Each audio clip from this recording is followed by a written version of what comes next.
আমাদের হবিগঞ্জ শহরে খুব ঘন ঘন চুরি হচ্ছে। এই ব্যাপারে আমাদের ব্যবসায়ীরা আতঙ্কেই ভুগছে। বাট আমরা সপ্তাহখানেক আগে সদর থানার ভারপ্রাপ্ত কর্মকর্তা নিয়ে মিটিংয়ে বসছি আমাদের হবিগঞ্জ মার্চেন্ট রেস্টুরেন্টের অফিসে। পাশাপাশি আমরা হবিগঞ্জের যত নাইট গার্ড আছে যারা রাত্রে পাহারায় নিয়োজিত থাকে তাদেরকে নিয়ে আমরা ওসি সাহেবকে নিয়ে আমরা ব্রিফিং দিছি এবং আমরা সবসময় পুলিশ প্রশাসনের দাবি জানাই আসছি যাতে আমাদের এই শহরে সামনে একটা ঈদ, আমাদের মুসলমানদের সর্বোচ্চ বড় একটা উৎসব ঈদুল আজহা, সেই উপলক্ষে যাতে আমাদের শহরে চুরি ডাকাতি ছিনতাই বা আমাদের ব্যবসায়িক যানবাহন নিরাপত্তার সাথেই আমাদের সেদিনে মিটিংটা ছিল। সদর থানার ভারপ্রাপ্ত কর্মকর্তা ছিলেন, আমাদের পুলিশের সদ্রবাজার পুলিশ ফাঁড়ির একজন অফিসার ছিলেন। তারা আমরা কথা দিয়েছিলেন যে আমরা চেষ্টা করব এবং আমরা টোল বাড়াবো এবং আমরা প্রতিটা নাইট গার্ডের সাথেও রাত্রে যোগাযোগ করব, বারবারই নাইট গার্ডের সাথে যোগাযোগ করব এবং নাইট গার্ডে যদি কেউ বা কোনো ধরনের সন্দেহভাজন কোনো লোক রাত্রে 12-1টার পরে শহরে ঘোরাফেরা করে তাদেরকে তাৎক্ষণিকভাবে আটকাইয়া ওসি সাহেবের সাথে যোগাযোগ করার জন্য বা থানায় সোপর্দ করার জন্য। তারপরে যেহেতু আজকে আবার এইরকম একটা চুরি সংগঠিত হয়েছে রাত্রে উপরে টিন কাটে, তা আমি প্রশাসনের কাছে আমি হবিগঞ্জ মার্চেন্ট রেস্টুরেন্টের পক্ষ থেকে জোর দাবি জানাবো যে প্রশাসন যাতে আরও এই দিকে রাত্রের দিকে টহলটা বাড়াইয়ে দেয় পুলিশ প্রশাসন। পাশাপাশি যারা এই কাজে সম্পৃক্ত বা জড়িত আমাদের এলাকার চিহ্নিত অবশ্যই কিছু চোর আছে যারা লিস্টেড, থানাতে যারা লিস্টে থাকে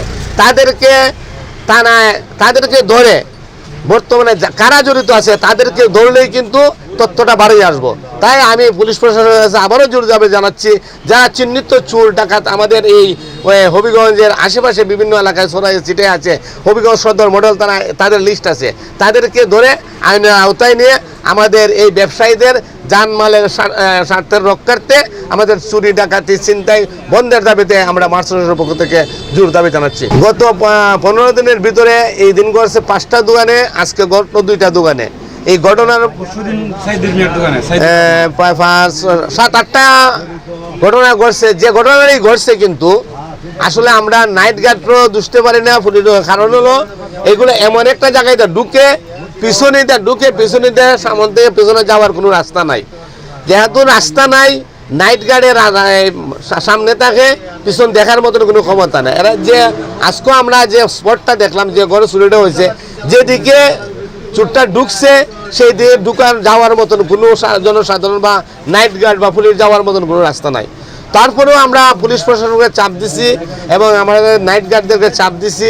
এই পর্যন্ত মনে হয় চিহ্নিত যে লিস্টেড কয়েকজন 4-5জন চোরকে ধরা হয়েছে। ওসি সাহেব নিজে বলছে উনি 4 জনের মতন ধরছে, আরও ধরবো আমাদেরকে আশ্বস্ত করছে। না, আমরা বর্তমানে যে আমাদের সদর থানার ভারপ্রাপ্ত কর্মকর্তা উনি আন্তরিকতার সাথে কাজ করছেন এবং উনি আমাদেরকে যথেষ্ট সহযোগিতা করছেন।